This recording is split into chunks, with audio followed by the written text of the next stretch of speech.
우리 본문을 한번 다시 읽어보시겠습니다. 우리의 소망이나 기쁨이나 자랑의 면류관이 무엇이냐? 아멘.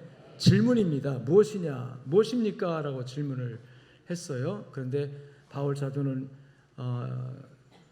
질문을 한 다음에 그 답을 본인이 또 스스로 말을 합니다. 우리 주 예수 앞에, 즉 예수님이 강림하실 때 우리 주님 앞에서 너희가 아니냐, 너희다라는 뜻이죠. 그래서 질문은 상대방에게 주고 상대방이 대답을 듣는 거거든요.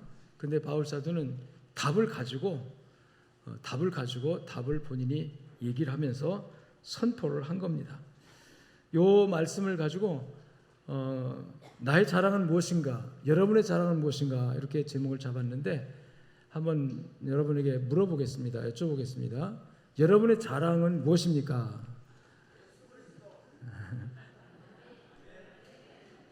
전형적인 답을 하고 있는 것 같아요. 따라합시다. 정답. 정답 모르는 사람 있습니까? 여러분 정답 모르는 사람 있어요? 다 압니다. 그렇지만 그 정답이 진실한 정답이면 하나님께 영광입니다.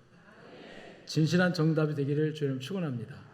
바울 사도의 신앙의 고백이에요. 이 고백은. 그래서 데살로니가 교인들에게 내 자랑이 뭔지 아십니까? 내 자랑은 예수님께서 이 땅에 오실 때에 오시는 예수님 앞에 나도 서고 여러분도 설 텐데 그때 내 자랑은, 내 면류관은, 내 기쁨은, 내 영광은 여러분입니다. 이렇게 말해요.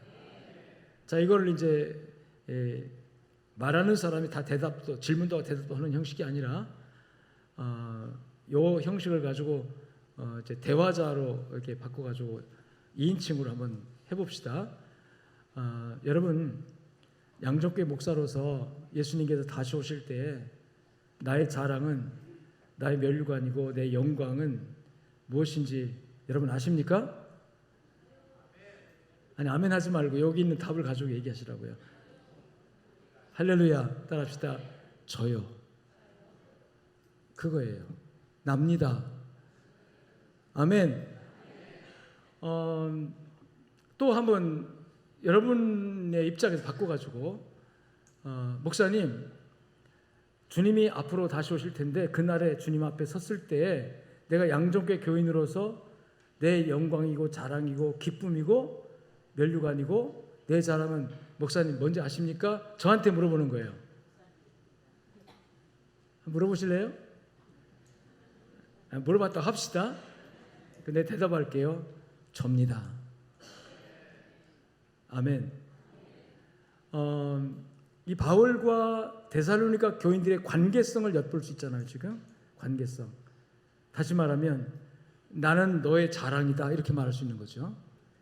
성도들은 목사님, 나는 목사님의 자랑거리입니다 이렇게 말할 수 있고, 또 목사 자신은 성도 여러분, 나는 여러분의 자랑입니다 이렇게 말할 수 있고, 이런 서로가 서로에게 자랑거리가 될 수 있다면, 그리고 서로가 서로에게 여기 말하는 것처럼 소망이나 기쁨이나 면류관, 소망이나 기쁨이나 면류관 영광이잖아요. 영광.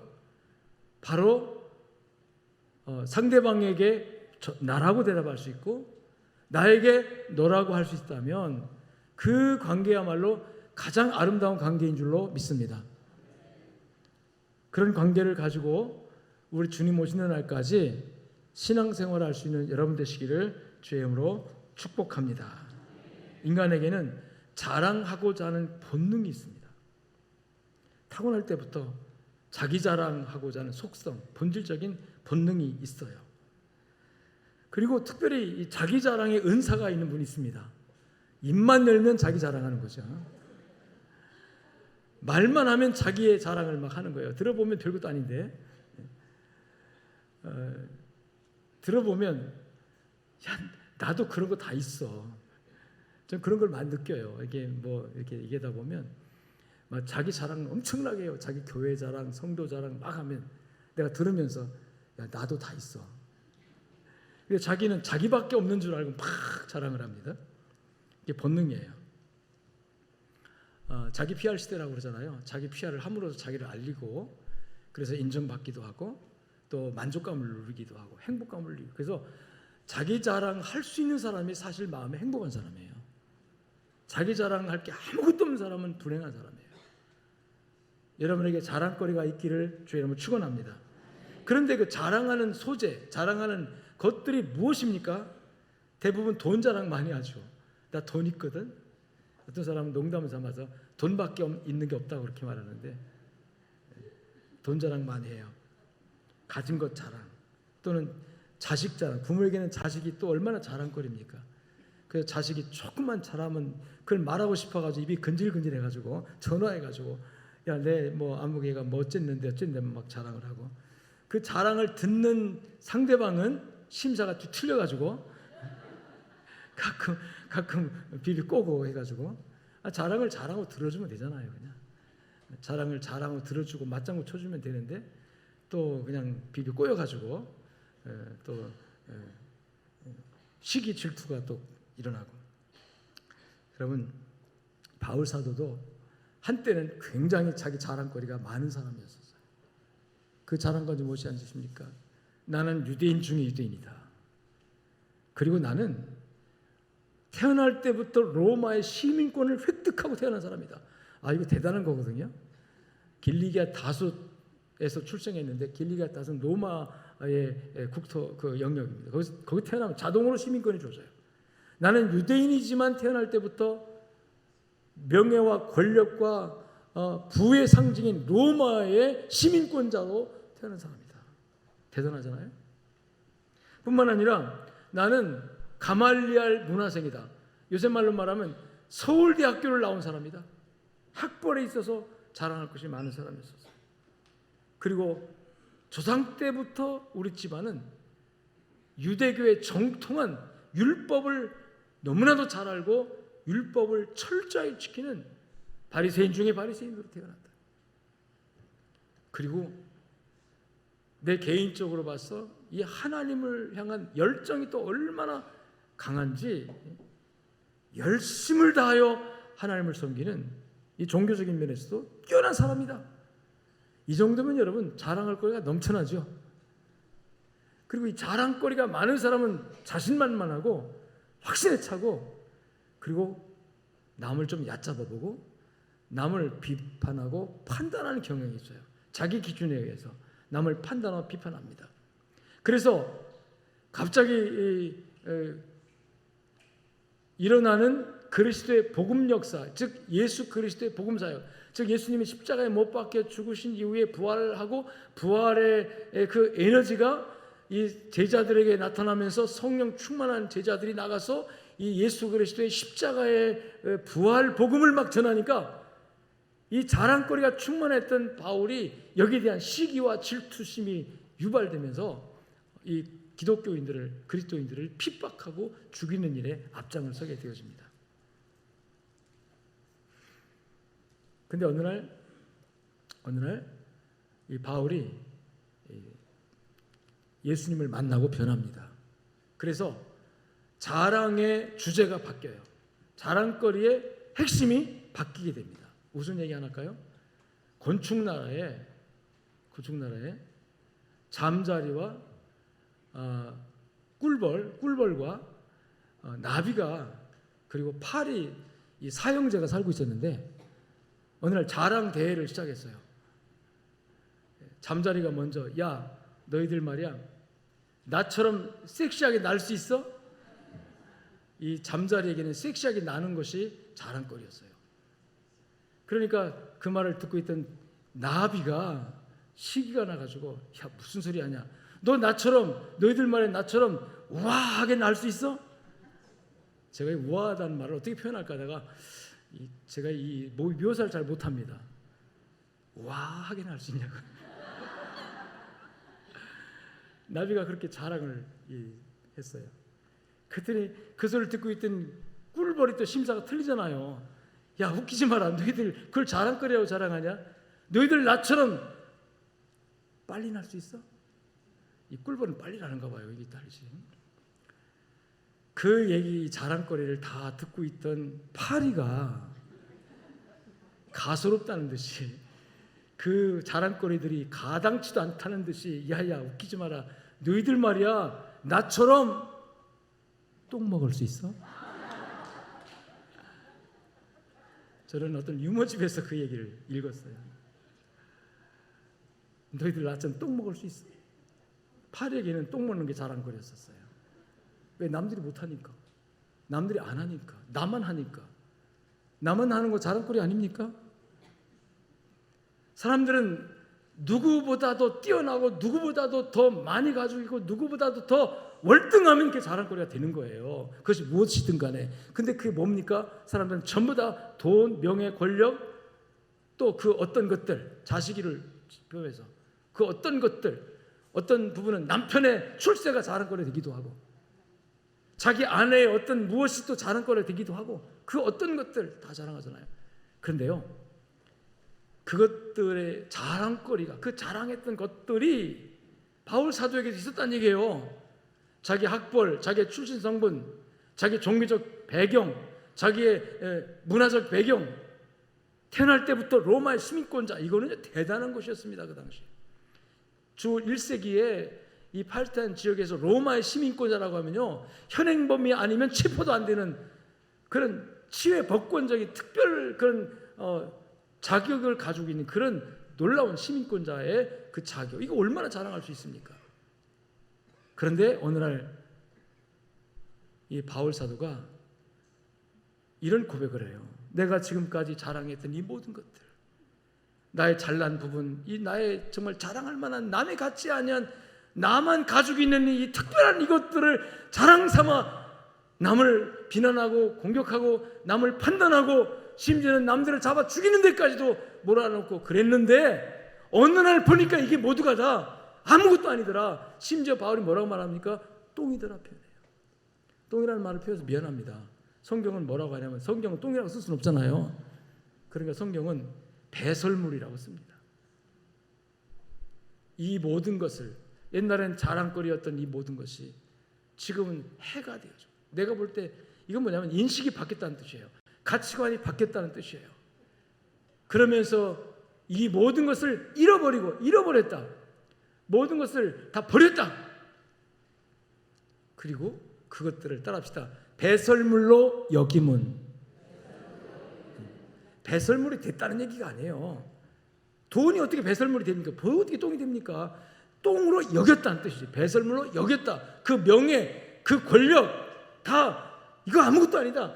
배설물이다 라고 여겼다는 거죠. 그러려고 하면 이 바울에게 그런 변화가 있었다면 마음의 가치관이 바뀌고 인식이 바뀐 거예요. 그 인식을 바뀌게 한 게 어떤 사건이냐면, 다메섹 도상에서 이런 거에 도취돼 가지고 의기양양해서 자기와 맞지 않는 그리스도인들을 죽이려고 여러분 대제사장의 영장을 청구해서 영장을 받아가지고 다메섹이라는 동네로 그리스도인들을 체포하러, 결박하러, 그들을 구금하러, 잡아다가 신문하러 가던 이 바울에게 부활하신 예수님이 만났고, 예수님을 만난 그 순간에 그가 예수 그리스도를 영접하면서 인식이 바뀌게 된 줄로 믿습니다. 아멘. 때로 우리는 똥을 자기 자랑으로 삼는 사람들이 있어요. 이 세상에 똥 같은 것들, 지나가면 아무것도 아닌 것들, 이 세상에서는 귀한 것 같지만 하늘나라에서는 그 가치를 영으로도 인정해 주지 않는 헛된 것들을 지금 나의 가장 귀한 것으로 알고, 나의 가장 소중한 것으로 알고, 거기다가 나의 모든 것을 걸고 그것을 얻기 위해서 하나님도 예수도 현실적인 것, 그것을 얻기 위해서 영적인 것을 팔아버리는 그런 사람들이 세상에 얼마나 많은지. 바울 사도는 자기의 그 자랑스러웠던 것들을 이제는 배설물로 여기고, 그럼 무엇이 나의 자랑이냐라고 말할 때, 여러분 갈라디아서 6장 14절에 보니까 내게는 우리 주 예수 그리스도 십자가 외에 결코 자랑할 것이 없나니. 자, 이제부터는 뭐가 자랑스럽다고요? 예수 그리스도의 십자가가 자랑스럽다. 아멘. 여러분에게 자랑거리는 무엇입니까? 아직도 내가 세상적인 것을 나의 자랑으로 삼고 내 인생에 목숨을 걸 만큼의 중요한 것으로 가치를 인식하고 있다면 내가 정말 변화된 그리스도인인가, 구원받아 중생한 그리스도인인가 심각하게 한번 고민을 해봐야 돼요. 다시 말하면 입으로 예수님을 구주로 영접했고 고백하고 또 하나님을 아버지라고 하면서 신앙생활하고 있지만 내 가치관이 아직도 똥 같은 것들을 나의 가장 중요한 보물로 알고 그것을 조금 얻었다고 막 자랑하고 의기양양하고 자신만만해하고 그것이 있으면 행복하고 그것이 없으면 불행하고 이런 상황이라면 한번 내가 정말로 거듭난 그리스도인인가, 내가 구원받은 그리스도인인가, 내가 하늘에 속한 천국을 향한 가는 순례자로서 지금 이 길을 가고 있는가를 심각하게 한 번쯤 고민을 해야 된다는 얘기예요. 고린도전서 1장 23절 이하에 보니까 우리는 십자가에 못 박힌 예수를 전하니, 이 십자가라는 말이 나오죠. 십자가에 못 박힌 예수. 유대인들에게는 꺼리는 것, 유대인이 거리끼는 거예요. 유대인들은 십자가가 아주 거슬렸어요. 십자가가 예수님을 그들은 인정하고 싶지 않았기 때문에. 이방인들에게는 미련하게 어렸어요. 이방인들이 헬라 사람들, 이 헬라 철학적인 사고를 가진 합리적인 지성을 위주로 하는 합리적 사고를 하는 이 헬라 철학에 물든 이방인들, 그들에게는 이 십자가가 어리석고 미련한 것이었습니다. 아니, 승리하려고 하면 남을 죽이고 내가 올라서야 이게 성공이고 이기는 거지. 어떻게 미랄이 죽어야 산다? 이거 웃기는 소리하지만 죽으면 죽는 거지 왜 사냐? 이게 이제 그들의 합리적인 이성적 판단을 하는 이방 사람들의 관점이었어요. 그들이 볼 때는 십자가는 어리석은 것이다, 미련한 것이다. 그러나 나에게는 예수의 십자가가, 따라합시다, 하나님의 능력이다. 그리고 하나님의 지혜니라. 할렐루야. 하나님의 지혜. 하나님이요, 우리를 죄에서 구원하기 위해서 십자가라는 방법을 통해서 구원의 길을 열어주는데 얼마나 지혜롭습니까? 마귀는 예수님을 십자가에 못 박아 죽여야 마귀가 승리한다고, 하나님이 패배한다고 인식했어요. 그래서 예수를 어떻게든 간에 예수님을 십자가의 코너로 몰아서 십자가에 매달아 버렸어요. 마귀가 사람들 동원해가지고, 빌라도, 군중들, 가룟유다 다 동원해가지고, 예수님의 측근이었던 이 가룟유다 동원하고, 또 그 당시 군중들도 동원하고, 그 군중 누굽니까? 베스다 들녘에서 하나님의 능력을 맛보았던, 오병이의 기적을 보았던, 예수님의 어루만짐과 위로의 그 말씀을 통해서 위로받았던 그들이에요. 그들이 돌변하여 십자가에 못 박으라. 그게 바로 영적인 역사였어요. 그 마귀가 그렇게 해야만이 사탄이 승리할 줄 알았던 거예요. 근데요, 거기에 십자가의 비밀이 있는 게, 예수님은 처음부터 이 땅에 십자가에 못 박혀 죽으시러 오신 줄로 믿습니다. 이게 하나님의 비밀이었었어요. 마귀한테는 공개되지 아니한. 그래서 예수님은 뚜벅뚜벅 자기 길을 가셨고, 마귀는 예수님 자기 길을 가는 그 길을 도와준 거죠. 근데 마귀는 어떻게 인식했냐면 예수를 죽여야 하나님의 구원에 실패한다. 그런데 마귀가 예수님 십자가에 못 박아 매달아 죽게 함으로써 하나님의 구원은 완성된 줄로 믿습니다. 우리의 죄값을 짊어지시고 어린 양으로 십자가에 못 박혀 희생당하신 그 희생을 통해서 그 흘리신 피값을 보시고 하나님이 우리를 구원하여 하나님의 자녀 삼으셨으니 이 십자가가 하나님께는 지혜인 거예요. 아멘. 누구에게는 어리석게 보였지만 하나님의 자녀들에게는 지혜로 인식되는 겁니다. 바울이 예수님을 만나기 전에는 예수가 십자가에 못 박아 죽은 것이나, 그 무슨 십자가에 못 박아 죽은 것이 무슨 성공이냐? 이 사울의 입장에서, 헬라 철학의 합리적 이성을 가진, 지성을 가진 사울의 입장에서는 예수의 십자가는 어리석고 무능하고, 그래서 비난했어요. 그리고 부활을 얘기하니까 어떻게 사람의 죽은 자가 다시 부활하느냐? 이 합리적 지성으로는 그 이해 안 되잖아요. 그러니까 예수의 십자가를 처음부터 반대했고 끝까지 반대하려고 했는데, 십자가에 못 박힌 예수님이 자기 앞에 딱 나타났어. 사울아, 사울아, 누구십니까? 나는 내가 십자가에 못 박아 죽인 예수다. 그러니까 그 예수님을 만나는 순간에 그 사울이 무너지고 사울이 이 고집이 깨어지고 그 안에 예수 그리스도가 들어가서 예수 그리스도를 영접하고 하나님의 사람이 된 시각으로 예수의 십자가를 바라보니까 하나님의 능력이고 하나님의 지혜가 된 줄로 믿습니다. 그래서 이 사울은 예수님을 만나는 순간에 인식이 바뀌고 가치관이 변합니다. 지금까지는 세상에서 가장 귀하다고 하는 것들을 쫓아가면서 그것이 하나님이 볼 땐 똥인 줄 모르고 배설물인 줄도 모르고 그것이 자기 인생의 가장 가치로운 것인 줄 알고 그것을 따라갔지만 예수를 만나서 가치관이 바뀌고 나니까 그것은 배설물이다 그냥. 그리고 세상 사람들이 배설물처럼 여기는 예수의 십자가, 세상 사람들이 아무것도 아닌 것처럼 미련하고 어리석다고 생각하는 예수의 십자가가 나의 보물이고 이것이 나의 가장 소중한 나의 가치고 보물이고 이것이 나의 자랑거리다라고 말을 하고 있는 거예요. 그래서 여러분, 진실한 그리스도인은 따라합시다. 자랑거리가 바뀌어야 합니다. 자랑거리가 바뀌어야 해요. 아직도 자식 자랑에 매여 있습니까? 자식 자랑만 하다가 그 자식한테 나중에 여러분 큰 상처를 받습니다. 그렇게 자식이 귀해서 자랑하고 살았는데 이 자식이 그 자랑에 못 미치는 행동을 할 때 얼마나 상처를 많이 받습니까?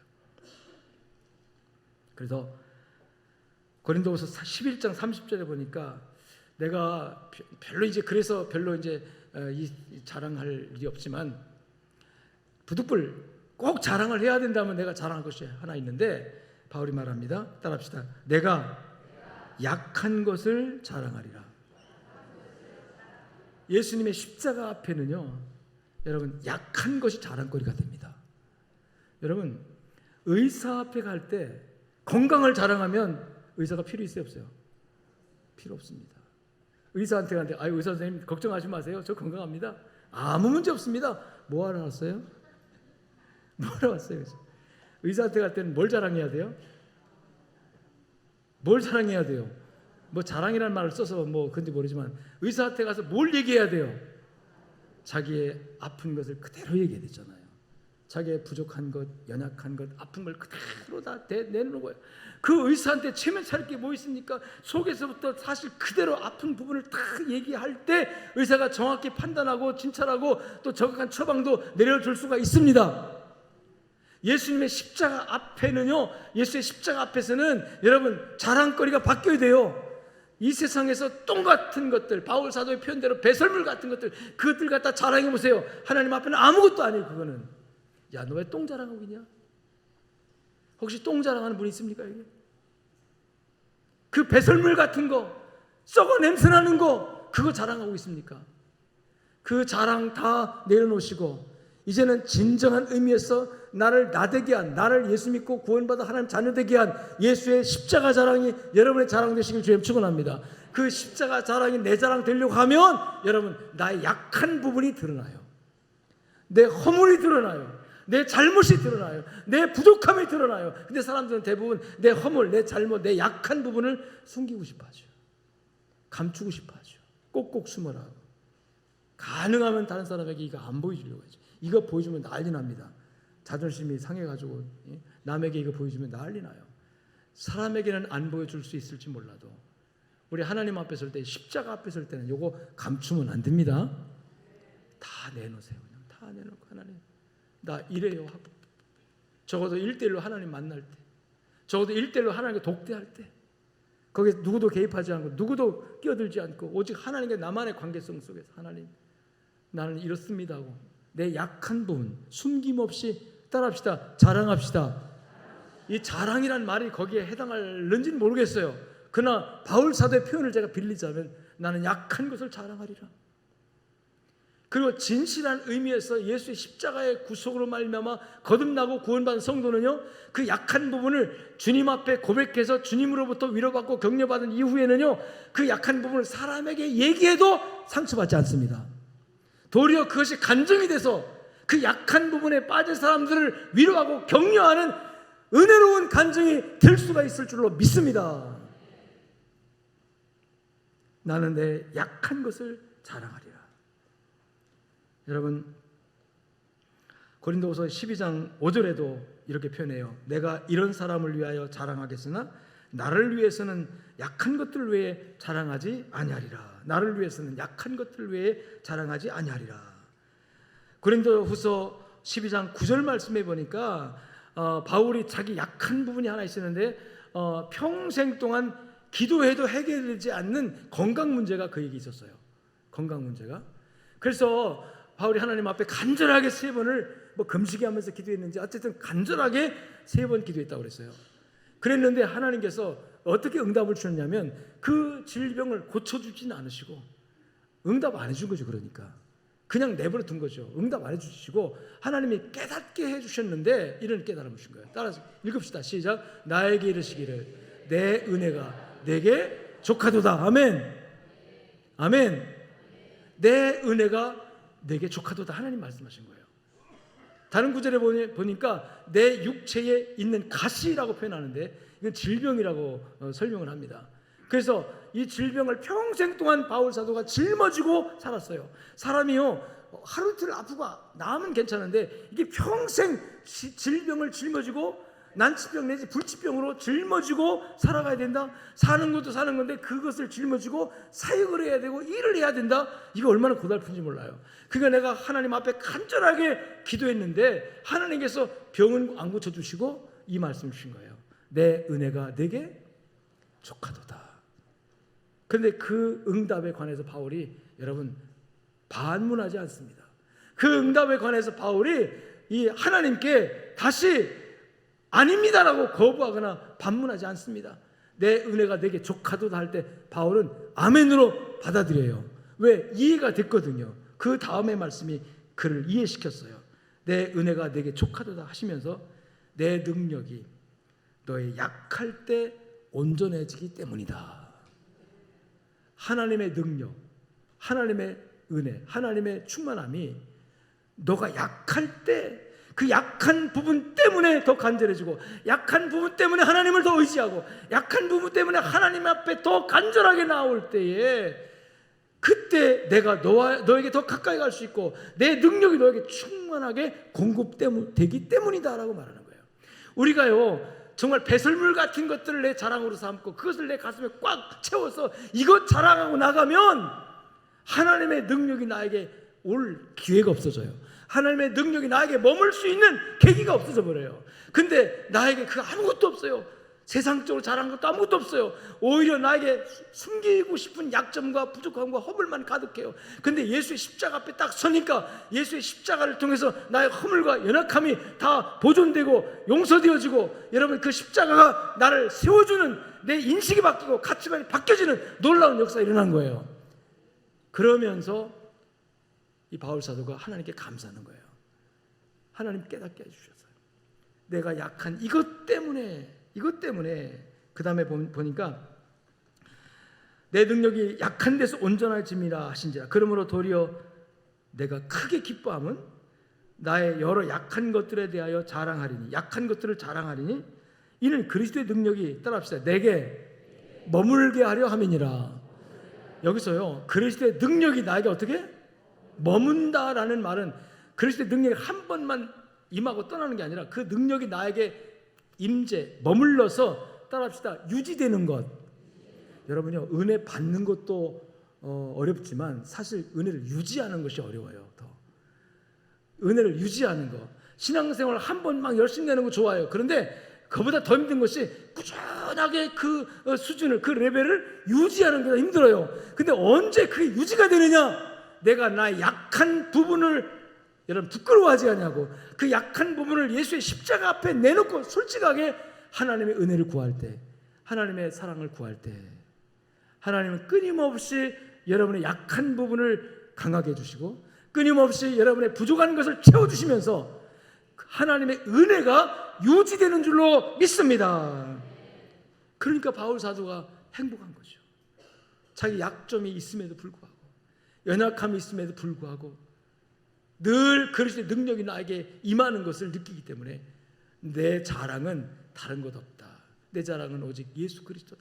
내 자랑은 오직 예수의 십자가다. 내 자랑은 오직 하나님뿐이다.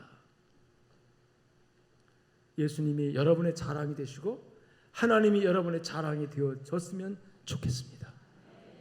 그런데 그 자랑은 내 약한 것을 발견할 때, 내 약한 부분을 부여잡고 주님의 십자가 앞에 나아갈 때, 똥 같은 것도 부여잡고 거기에 나가면요, 절대로 이런 깊은 신앙의 은혜의 맛을 느낄 수가 없어요.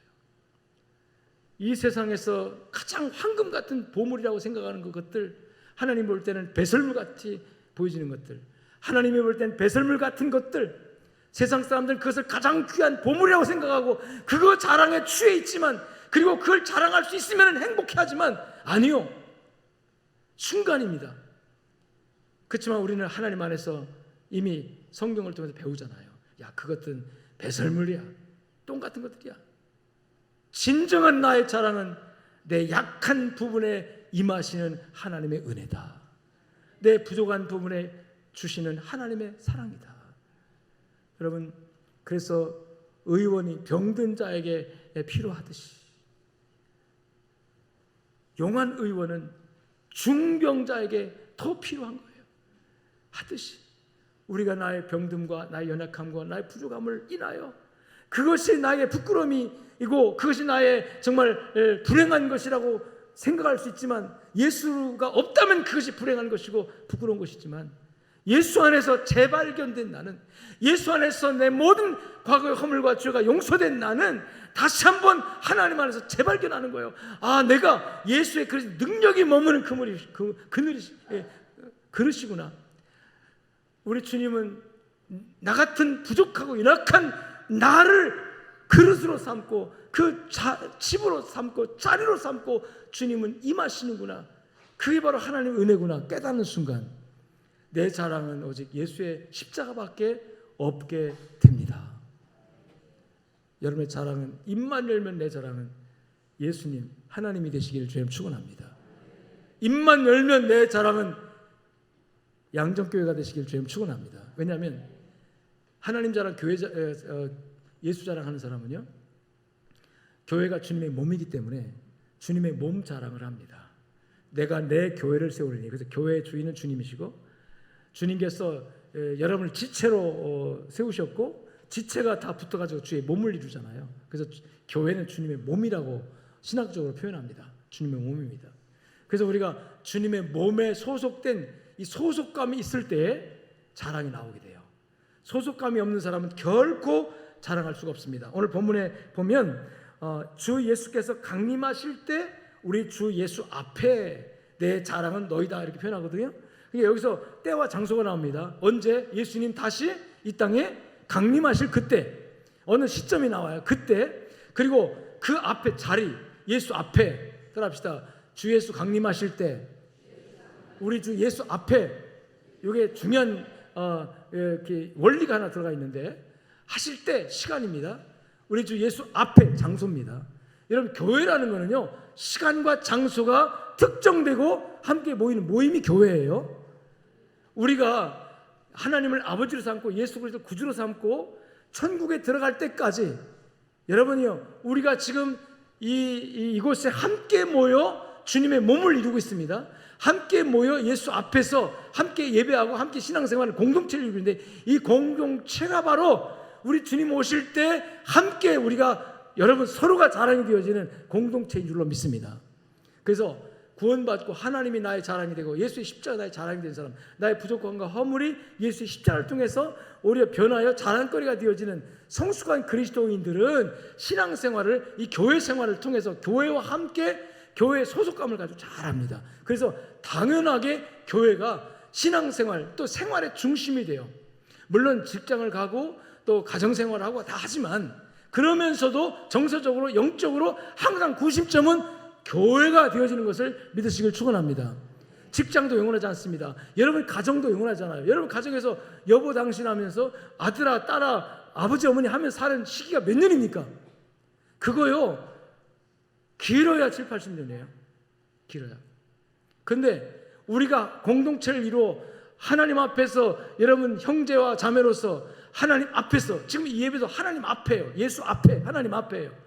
그리고 주님 오시는 때, 지금은 성령께서 오셔서 여러분 우리 안에 함께 하지만, 주님 오시는 때에 우리가 부름받아 하늘날 가는 그때, 그 시간에 우리가 함께 공동체 일원으로서 주님의 몸의 한 부분으로서 우리가 서로가 서로에게 자랑거리가 되고, 여러분 서로가 서로에게 격려거리가 되어지는 이 행복함의 시간들, 이 시간들을 누리시기를 주의 이름으로 축원합니다. 그러기 위해서 소속감이 분명해야 된다는 거죠. 내가 누구에 속했느냐? 우리는 예수에게 속한 예수님의 몸의 일부분으로서 하나님의 자녀가 된 줄로 믿습니다. 사람은 사회적 존재이기 때문에 혼자서는 절대로 존재할 수가 없어요. 태어나면서부터 부모님과 함께, 형제와 함께, 가족과 함께, 또 직장에 가면 직장 동료들과 함께, 어디에든 가든 간에 이 성경적 원래는 공동체 의식입니다. 근데 사탄은 계속해서 공동체를 파괴하고 공동체를 분리시켜가지고 개인주의로 가요. 야, 다 필요 없다. 너 혼자만 잘 되면 된다. 너가 중심이다. 너가 우주의 중심이다. 너 혼자만 있으면 다 있는 거고 너 없으면 다 없는 거다. 이렇게 말해요. 어떤 일면 맞는 말이기도 하지만, 그러나요, 중요한 거는 내가 존재할 때 여러분 나보다 더 중요한 분이 바로 하나님이라는 거예요. 우주의 중심은 하나님이지 내가 아닙니다. 근데 세상의 모든 관념, 모든 철학은요, 하나님 제거하고 하나님 없다 해놓고 너가 하나님이다, 너가 중심이다 말을 해요. 근데 우리는 내가 중심이 아니라 하나님 안에서의 공동체가 중심이 되어야 돼요. 신앙생활을 그렇게 하시길 주님 축원합니다. 그래야만이 이 세상에서 비록 악한 마귀 사탄의 공격과 또 험한 세상 속에서 여러 가지 시달리고 있지만, 그럼에도 불구하고 우리 안에 약함이 있고 부족함이 있고 허물이 있고 약점도 많지만, 그 약점들이 오히려 장점으로 바뀌고 그 약점들이 오히려 나의 행복의 제목으로 바뀌면서 행복하게 신앙생활을 할 수 있는 방법이 뭐냐면, 여러분 하늘나라 백성으로서 이 지상 교회의 일원으로서 따라합시다. 분명한 소속감, 멤버십을 갖고 있으라 이거죠. 멤버십을 가지고, 회원권을 가지고, 회원 의식을 가지고, 나는 하나님 나라에 속한 양정계 교인이다, 이런 믿음을 가지고 신앙생활을 하게 되어지시기를 주의 이름으로 축복합니다. 고린도전서 7장 23절 24절에 보니까 너희는 값으로 사신 것이다. 사신 것이라는 말은 주인이 바뀌었다는 뜻이에요. 소유주가 바뀌었다. 이것이요, 저 상점에 있을 때는 내 거 아니에요. 근데 돈 주고 가져오면 내 겁니다. 돈 주고 쓰니까 내 거, 주인이 바뀐 거예요. 우리가 전에는요, 하나님 백성 아닐 때는 우리가 하나님의 가족이 아니었었어요. 근데 예수 그리스도를 통해서 십자가의 보혈의 공로를 지불하고, 여러분 우리를 하나님께서 사신 줄로 믿습니다. 누구의 것입니까? 하나님의 자녀로. 하나님의 자녀가 여기 이렇게 모였기 때문에 우리 한 가족이 된 거죠. 우리 서로가 가족들이 서로가 서로에게 위로가 되고 격려가 되고, 서로가 서로에게 따라합시다. 자랑거리가 되십시다. 아멘. 우리는 하늘에 속해 있고 땅에서는 또 대한민국 국민에게 주민등록 있지만 영적으로는 천국의 시민권을 가지고 있다. 오직 우리의 시민권은 하늘에 있는지라 그랬어요. 아멘. 그렇기 때문에 붙어 있어야 합니다. 예수 그리스도의 몸에. 요한복음 15장 5절에 보니까 나는 포도나무요 너희는 가지니, 이 포도나무와 가지의 관계, 포도나무 줄기가 예수 그리스도라면 그 줄기에 붙어있는 수많은 가지들, 근데 자꾸 사람들은, 자꾸 사탄 마귀는 이 줄기에서 떨어지라고, 줄기에서 떠나라고, 왜 거기에 붙어있느냐, 왜 거기 구속당하느냐, 왜 거기에서 부자유스럽게 너 자유가 없지 않느냐, 떠나는 즉시 너는 자유를 얻을 것이다. 그 자유가 자기 목을 메고 그 자유가 멸망의 구렁텅이로 밀어넣는 것인 줄도 모르고, 인간은 계속해서 하나님으로부터 독립선언을 합니다. 하나님 필요 없습니다. 자유롭습니다. 난 자유롭게 살겠습니다. 그게 바로 오늘날 철학이에요. 사람들의 관념이고 흐름입니다. 문화적 흐름이에요. 사랑하는 여러분, 우리는 하나님께 붙어있는 소속감을 분명히 하는, 나는 하나님의 백성, 천국의 시민권자, 그리고 지상에서는 양정교회를 통해서 신앙생활하고 내 믿음의 훈련을 받고 더욱더 하나님과 관계를 돈독히 해서 하나님의 은혜가 나에게 계속 머물러 있도록 은혜를 유지할 수 있는 그런 도구로서 양정교회를 주셔서 감사합니다. 그런 믿음을 가지고 있는 사람은 입만 열면 교회 자랑이 나옵니다. 약한 부분은 나에게 있으니까, 그 약한 부분은 내 약점이니까 그걸 얘기하지 않아요. 어떤 사람은, 이런 소속감이 없는 사람은요, 교회의 약점은 계속 얘기하고 교회의 장점은 얘기 안 하는 사람도 있어요. 그건 사탄에게 영향을 받은 사람들이에요. 여러분, 하나님의 사람들은 하나님의 몸된 교회, 우리 주님의 몸된 교회를 소속되어서 신앙생활을 하고 은혜를 유지하는 거기에는 내 약점이, 여러분 내 자랑이라고 그랬잖아요. 약점이 은혜를 유지하는, 머물게 하는 굉장히 중요한 도구라고 그랬잖아요. 그 약한 걸 부끄러워하지 말고 약점을 오히려 드러내서 그 약점을 가지고 가면 사람들한테 겸손할 수 있어요. 나도 약한데 뭐 다른 사람 약한 거 책망할 게 뭐가 있어요? 나도 잘못하는데 다른 사람 잘못한 거 뭐 욕할 게 뭐가 있습니까? 그러니까 내 약점을 나의 자랑거리로 하는 사람들은요, 하나님 앞에 겸손할 뿐만 아니라 사람 앞에도 겸손합니다. 그래서 교회 전체가 대부분 겸손해지고 교회 전체가 대부분 은혜로워져요. 교회 전체가 대부분 화목해질 줄 믿습니다. 잘못하면 너가 잘못했다고 너를 탓하면 그 자랑이 다른 데 있는 사람이에요. 자기 약점을 자랑할 수 있는 사람은요, 나도 그 약점이 있어요. 당신 잘못한 거 나도 그렇게 할 수 있어요. 그러니까 뭘 탓합니까? 그러다 보니까 교회가 전반적으로 화목해지고 전반적으로 은혜로워지는 것을 믿습니다. 그러면 포도나무 줄기에 붙어있는 가지가 되는 거예요. 나는 내 힘으로 안 돼요. 줄기의 도움을 받아야 돼요. 또 서로 가지가 서로 협력을 해. 그러다 보니까 겸손해지고 서로 도와지게 되니까 믿음이 유지되고 도리어 발전하고 좋은 열매, 아름다운 열매, 축복의 열매 많이 맺게 되는 좋은 나무 가지가 될 수 있을 줄로 믿습니다. 그 다음에 중요한 것이 있는데요, 이 믿음의 자랑, 신령한 자랑을 하려고 하면 따라합시다. 기여도가 필요해요. 기여도가 뭡니까? 얼마나 그 하늘나라를 위해서, 교회를 위해서, 교회가 유지되고 발전하는 일에 지금까지 오는 과정에서 얼마나 헌신을 했느냐, 얼마나 나의 것을 희생을 하고 바쳤느냐, 기여했느냐. 기여라는 말 알잖아요. 기여했느냐, 그거예요.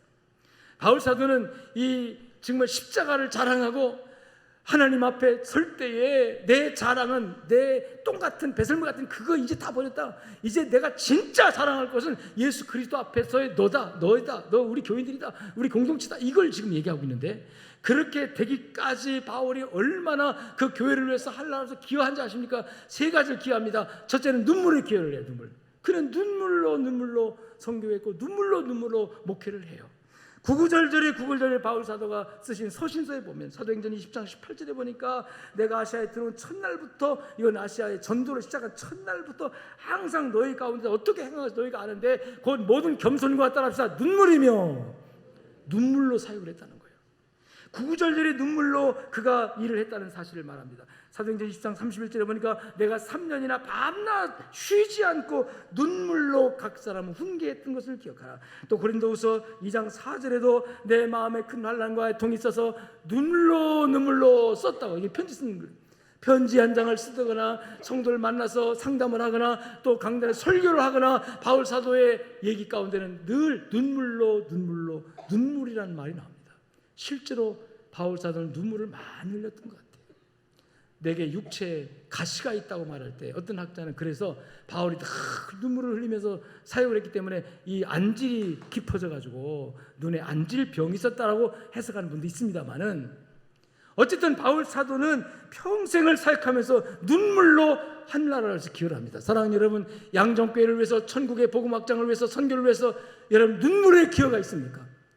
한 영혼, 죽어간 영혼을 놓고 하나님께 눈물을 흘리면서 울면서 기도해 본 적이 있습니까? 예루살렘 딸들아, 너희가 나를 위해 울지 말고 너와 내 자식을 위해 울라고 주님께서 울라고 말씀하셨는데, 여러분 눈물의 기여가 많은 사람은, 내가 눈물로 교회를 위해서 많이 기도한 사람은 그 교회가 잘 되면 막 자랑거리가 나와요. 아니 교회가 안 돼도 막 자랑을 해요. 왜? 내가 눈물로 기여를 했기 때문에. 눈물의 기여도가 높아가는 성도가 되어지기를 주님 축원합니다.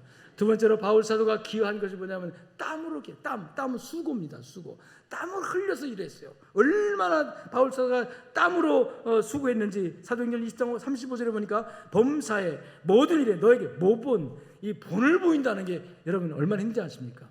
본 보이는 거 보통이 아닙니다. 본 보이는 거. 남들이 하나 할 때 본 보이려고 하면 2개, 3개를 해야 되거든요. 그러니까 앞에서 얼마나 힘들게 일을 합니까? 내가 범사에 너희에게 본을 보였노니, 너희가 나의 자랑이지만 너도 내가 너에게 자랑이 되게 하기 위해서 내가 얼마나 본을 보이는 줄 아느냐 하면서 고백을 해요. 본을 보이는 과정에서 바울 사도가 흘렸던 그 눈물과 땀방울. 양쪽의 성도 여러분들, 고린도후서 11장 13절에 보니까 바울 사도가 그래서 내가 수고를 넘치도록, 수고도 사실은 힘든 건데 수고를 넘치도록 했다는 말이 얼마나 이게 땀을 많이 흘렸다는 말이겠어요. 양족교회 부흥하기까지 지금까지, 그리고 앞으로 부흥할 일을 위해서 지금 현재 양족이 유지되고 발전하는 일에 여러분의 넘치는 수고가 필요한 것이고, 넘치는 수고를 한 그분에게 하나님은 자랑거리가 있게 하시고, 교회를 내가 넘치는 수고를 해서 교회를 섬긴 사람들은요, 교회만 바라만 보기도 기뻐요. 바라만 봐도 생각만 해도 교회가 자랑이 돼요. 그러면 교회가 너무나도 그냥 보람 있는 거예요. 내가 눈물로 섬겼던 교회지, 내가 땀을 흘려서 세웠던 교회야. 알아주든 안 알아주든, 누가 인정한다 하든 내가 그러니까 얼마나 소중하고 생각, 얼마나 귀하니까 가는 데마다 입을 열어 자랑하는 거죠. 가는 데마다. 바울 사도가 그렇게 목회했기 때문에, 내가 눈물을 흘리며 또 수고를 넘치도록 했기 때문에 너는 나의 자랑이다, 이렇게 말을 하고 있는 것입니다. 갈라디아서 4장 19절에 보니까 해산하는 수고, 아이를 낳는 그 산모가 아이를 낳기까지 얼마나 힘을 씁니까? 얼마나 고통을 당합니까? 그런데도 아이를 낳잖아요. 해산의 수고, 이 세상에 사람 난 그 기쁨 때문에 수고를 다 잊어버리지만 그게 기쁨이 되는 거예요.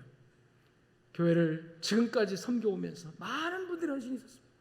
물론 지금도 헌신하는 분들, 엊그저께 우리 성경학교 하는 우리 교회에서 어린전도협회 연합 성경학교 있는데, 그 과정에서 또 얼마나 많은 분들이 헌신하고, 그리고 37년의 역사 가운데 얼마나 많은 분들이 우리 양족교회가 여기 오기까지 헌신을 하고 눈물을 흘리고 땀을 흘리고, 저를 비롯해서 저도 물론 눈물을 흘리고 땀을 많이 흘렸습니다. 그런데 혼자 한다고 되는 게 아니니까 우리 성도들 이름 없이 빚도 없이 누가 이름 안 알아주지 않아도 얼마나 땀 흘리며 애쓰고 수고한 그 성도들의 수고가 하나님께는 기억되고 이럴 줄로 믿습니다. 그리고 또 중요한 게 하나가 본인에게도 기억됩니다. 그래서 바울 사도의 말을 쳐, 너는 나의 자랑이다, 양정교회 내 자랑이에요, 이렇게 말할 수 있는 것은 그만큼 땀의 기여도 눈물의 기여도가 있다는 얘기예요. 기여를 하나도 안 하면 그 자랑이 될 수가 없어요. 자랑이 될 수가 없어요. 기여가 없는 분들은 앞으로 기여하시기 바랍니다. 그리고 세 번째, 물질적 기여도가 있어요. 물질적 기여도. 이건 예수님이 하신 말씀인데, 얘들아, 돈이 가는 곳에 네 마음도 간단다. 돈이 가야 네 마음도 간다.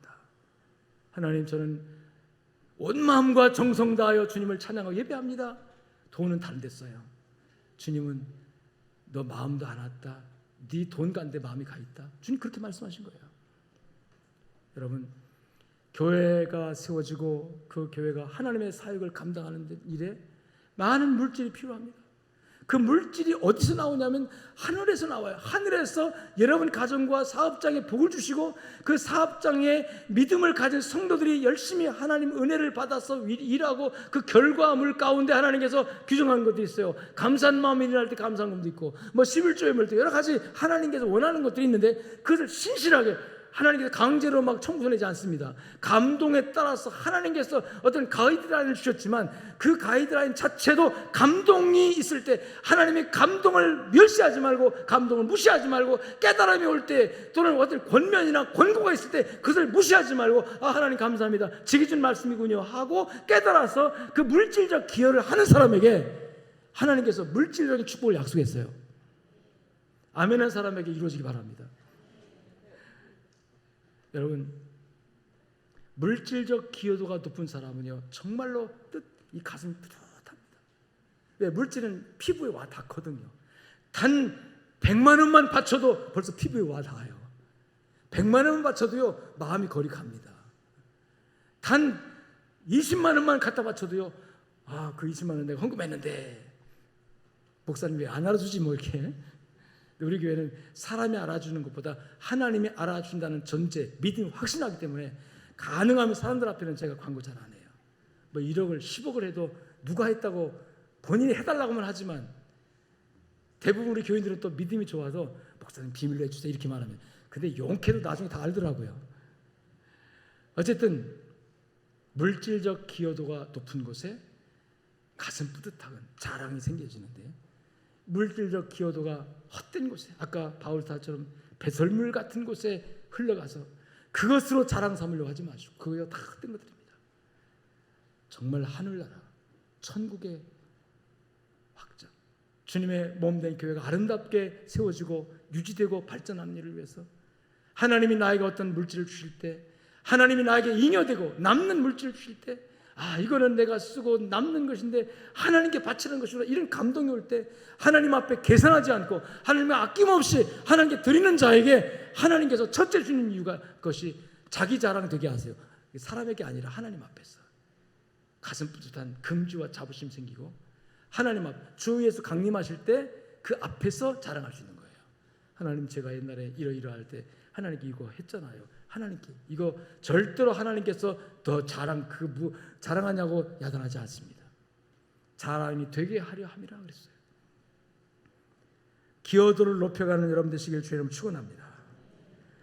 지지난 주간에 제가 에티오피아 갔다 왔잖아요. 가서 여러 가지 일정이 있었지만 6.25 참전 용사들을 만났어요. 5분을 만났어요. 전부 다 90세가 넘으신 분들이에요. 5,000명 이상의 군인들이 우리나라에 왔습니다. 122명이 전사에서 죽었어요. 534명이 여러분 부상을 입었어요. 253번 전투를 했는데, 천원제기 전투를 했는데 백전백승했어요. 한 번도 진 적이 없어요. 그리고 포로로 잡힌 군인이 하나도 없어요. 그리고 항복한 군인도 하나도 없어요. 대단한 군인들, 이디오피아 군인들이었더라고요. 그런데 그 참전 군인들 5분 할아버지들 나오셨는데 여쭤봤어요. 한국에 오셨습니까? 그때 말고 오셨습니까? 그랬더니 어떤 분은 3번 왔다, 어떤 분은 2번 왔다, 1번 왔다 이러더라고요. 아니 어떤 분은 3번, 2번 이렇게 왜 그렇습니까? 했더니 초청은 왔는데 건강이 안 돼서 한 번밖에 못, 이렇게 되게 그렇더라고요. 그러면서 이런 질문을 했죠. 자, 그 당시 6.25 전투 때 참전했을 그때 하고 지금의 대한민국을 비교해 보셨을 때 어떤 생각이 들었습니까? 그랬더니 이분들 이구동성을 하는 얘기가 너무나도 자랑스럽습니다. 뭐가 자랑스러울까요? 전 2가지로 생각을 했어요. 첫째는 대한민국을 위해서 자기가 헌신한 그것이 자랑스럽다. 2번째는 그 헌신한 결과 후에 대한민국 이렇게 세계적인 나라로, 그 당시는 대한민국 어디 붙었는지도 모르고 왔대요. 근데 지금 세계 경제대국, 군사대국 뭐 별별 걸로 지금은 이 콘텐츠, 뭐 문화 콘텐츠 해가지고 지금은 너무나도 자랑스럽고 너무나도 보람있고, 그래서 자기가 지금은 이 참전 용사인 것이 자랑거리래요. 할렐루야. 왜 그럴까요? 기여했기 때문에 그래요. 기여했기 때문에. 참전 용사 아닌 사람들이 물어보면 대한민국 왜 뭐가 자랑스럽겠어요? 근데 대한민국을 위해서 그 어려울 때, 풍전등화 위기를 겪을 때 그들이 와서 헌신한 그 헌신 때문에, 그 헌신 때문에 지금에 와서 보니까 너무 자랑스럽다. 그렇죠. 자랑하십시오. 대한민국에 와서 대한민국 국민들에게 자랑해도 됩니다. 전 세계 자랑도 됩니다. 당신들의 헌신 때문에, 당신들의 희생 때문에 우리나라가 이렇게 됐습니다. 우리는 그런 분들 감사도 안 하잖아요. 특히 에티오피아는 그 후에 73년도에 공산화돼가지고 20년 동안 공산당이 통치했어요. 여러분, 공산당이 통치할 때 참전 군인들 대우해줬을까요? 핍박했을까요? 핍박했죠. 북한은 안 도와주고 우리 남한 도와줬다고 공산당도 같이 통하니까 얼마나 핍박을 했는지 이분들이 고난을 그 후에 많이 받았더라고요. 대한민국 이런 분들을 찾아서 위로해줘야 돼요. 이런 분을 찾아서 보상해줘야 돼요. 사실은 이제 얼마 있으면 다 돌아가시면 보상할 길도 없겠지만, 물론 자녀도 있겠지만, 저는 그분들을 만나면서 그분들의 자랑, 바울 사도의 자랑이 생각이 났어요. 나의 자랑은 여러분입니다라고 이 바울이 말했던 것처럼 그분들은 나의 자랑은 대한민국입니다. 나의 자랑은 대한민국을 위해서 내가 희생했던 그것이 나의 자랑입니다. 여러분, 세상에서도 그런 일이 있는데 하늘나라에서 어떤 일이 있겠습니까? 사랑하는 양족의 성도 여러분, 여러분의 인생의 자랑이 나중에 우리 주님 오실 때 그 앞에 서서 나의 자랑은 양종교회고 양족의 성도들이고, 내 자랑은 하늘을 위해서, 주님을 위해서 눈물로 땀방울 들여서 봉사하고 물질 바쳐도 헌신한 그것이 나의 자랑입니다. 그로 인하여 교회가 부흥하고, 그로 인하여 세계 선교 이루어지고, 그로 인하여 하나님 나라 확장됐으니 하나님 영광 받으세요 할 때, 여러분, 나의 자랑의 면류관이라는 말을 쓰거든요. 나의 자랑의 면류관은 너라고 표현했는데, 면류관은 영광이거든요. 그러니까 하나님께서 그렇게 막 자랑할 때 야 무슨 그런 자랑을 하냐 그 자랑하지 마라고가 아니라 그 자랑을 주님이 받으시고 인정해 주시고 칭찬해 주시면서 거기에 합당한 면류관 보상입니다. 보상이 있다는 것을 그렇게 표현하고 있는 줄로 믿습니다.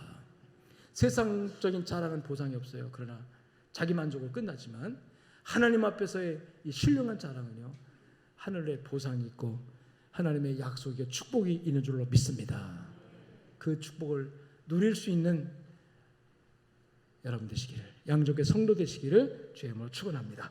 감사합니다. 하나님 받은 말씀 그대로 우리의 자랑, 세상적인 썩어져가는 것들, 배설물 같은 것들에 연연하지 않게 하시고 그것들을 통해서 하나님 나라에 기여하고 천국 건설에 기여하고 교회 발전에 기여함으로써 내 자랑은 양정교회요, 내 자랑은 하나님이요, 내 자랑은 예수 그리스도요, 내 자랑은 십자가요 라고 신령한 것을 자랑하며 하나님께 면류관을 얻을 수 있는 주의 백성들 다 되어지도록 은혜 더하여 주옵소서.